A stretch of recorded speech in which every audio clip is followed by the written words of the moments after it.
Why Mosquitoes Buzz in People's Ears by Verna Ardema, pictures by Leo and Diane Dillon.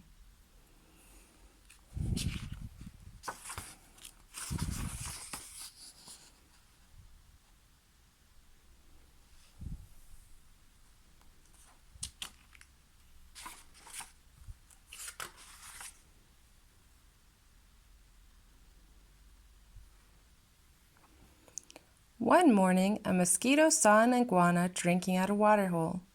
The mosquito said, "Iguana, you will never believe what I saw yesterday." "Try me," said Iguana. The mosquito said, "I saw a farmer digging yams that were almost as big as I am." "What's a mosquito compared to a yam?" snapped the iguana grumpily. "I would rather be deaf than listen to such nonsense." Then he stuck 2 sticks in his ears and went off, meck, meck, meck, meck, meck, through the reeds.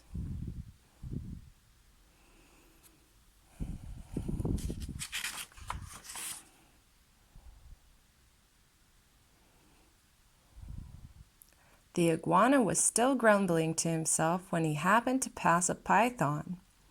The big snake raised his head and said, "Good morning, iguana." The iguana did not answer, but lumbered on, bobbing his head, badamin, badamin. "Now why won't he speak to me?" said the python to himself. "Iguana must be angry about something. I'm afraid he is plotting some mischief against me." He began looking for somewhere to hide. The first likely place he found was a rabbit hole, and in it he went. Wassa wussoo, wassa wussoo, wassa wussoo. When the rabbit saw the big snake coming into her burrow, she was terrified. She scurried out through her back way and bounded crick, crick, crick across a clearing.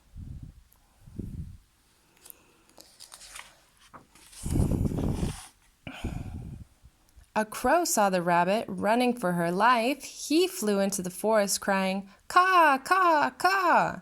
It was his duty to spread the alarm in case of danger. The monkey heard the crow. He was sure that some dangerous beast was prowling near. He began screeching and leaping keely-weely through the trees to help warn the other animals. As the monkey was crashing through the tree tops, he happened to land on a dead limb. It broke and fell on an owl's nest, killing one of her owlets.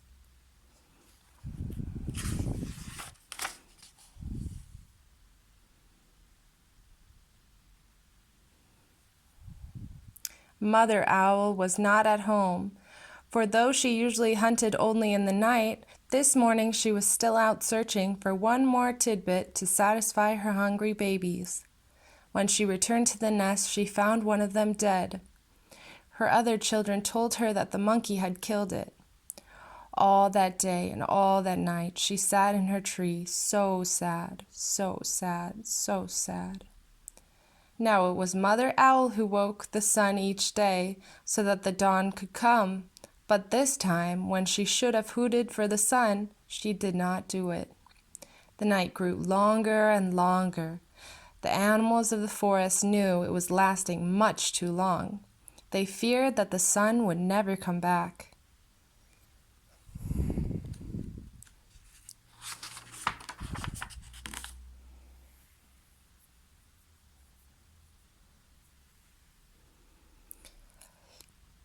At last, King Lion called a meeting of the animals. They came and sat down, pem, pem, pem, around a council fire.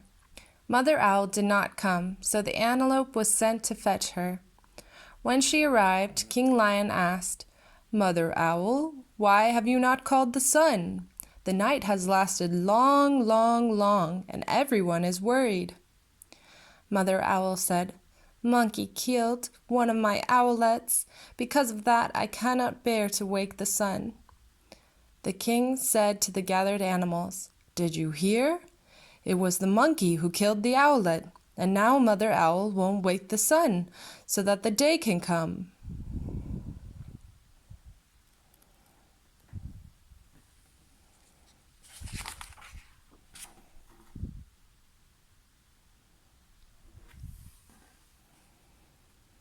Then King Lion called the monkey. He came before him nervously, glancing from side to side. Rim, rim, rim, rim. "Monkey," said the king, "why did you kill one of Mother Owl's babies?" "Oh, king," said the monkey, "it was the crow's fault. He was calling and calling to warn us of danger, and I went leaping through the trees to help. A limb broke under me, and it fell on the owl's nest." The king said to the council, "So it was the crow who alarmed the monkey, who killed the owlet, and now Mother Owl won't wake the sun so that the day can come."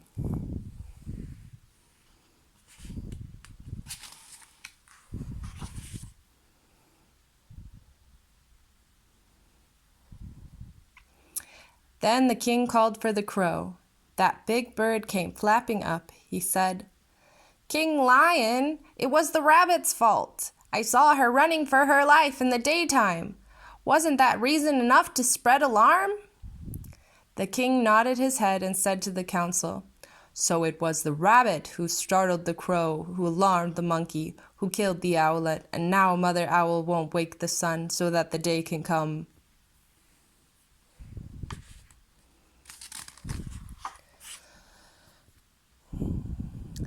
Then King Lion called the rabbit. The timid little creature stood before him, one trembling paw drawn up uncertainly. "Rabbit," cried the king, "why did you break a law of nature and go running, running, running in the daytime?" "Oh, king," said the rabbit, "it was the python's fault. I was in my house minding my own business when that big snake came in and chased me out."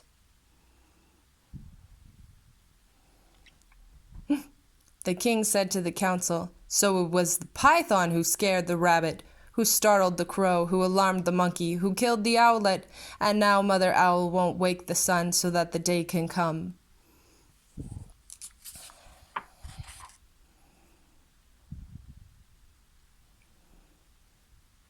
King Lion called the python, who came slithering, wassa wussoo, past the other animals. "But, king," he cried, "it was the iguana's fault. He wouldn't speak to me, and I thought he was plotting some mischief against me. When I crawled into the rabbit's hole, I was only trying to hide."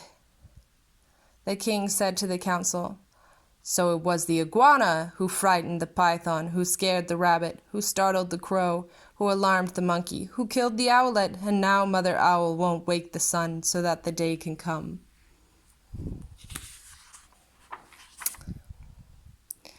Now the iguana was not at the meeting, for he had not heard the summons. The antelope was sent to fetch him. All the animals laughed when they saw the iguana coming, Badaman, with the sticks still stuck in his ears.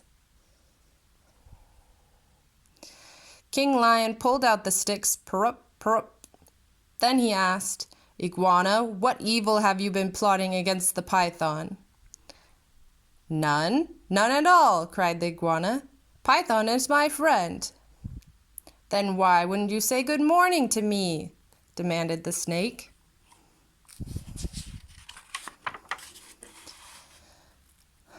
"I didn't hear you or even see you," said the iguana.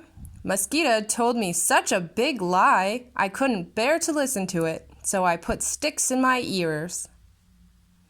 "Nug, nug, nug," laughed the lion. "So that's why you had sticks in your ears." "Yes," said the iguana. "It was the mosquito's fault." King Lion said to the council, "So it was the mosquito who annoyed the iguana, who frightened the python, who scared the rabbit, who startled the crow, who alarmed the monkey, who killed the owlet, and now Mother Owl won't wake the sun so that the day can come."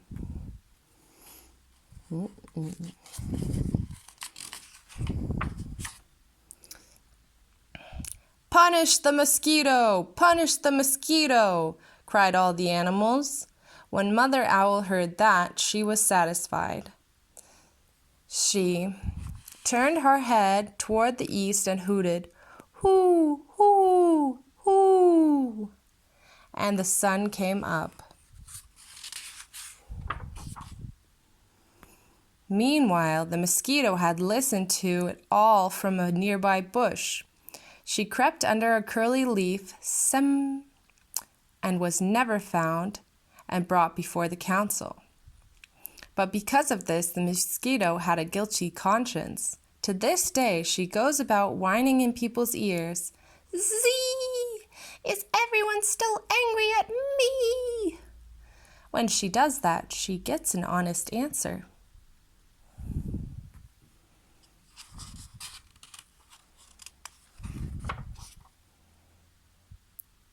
Pow! The end.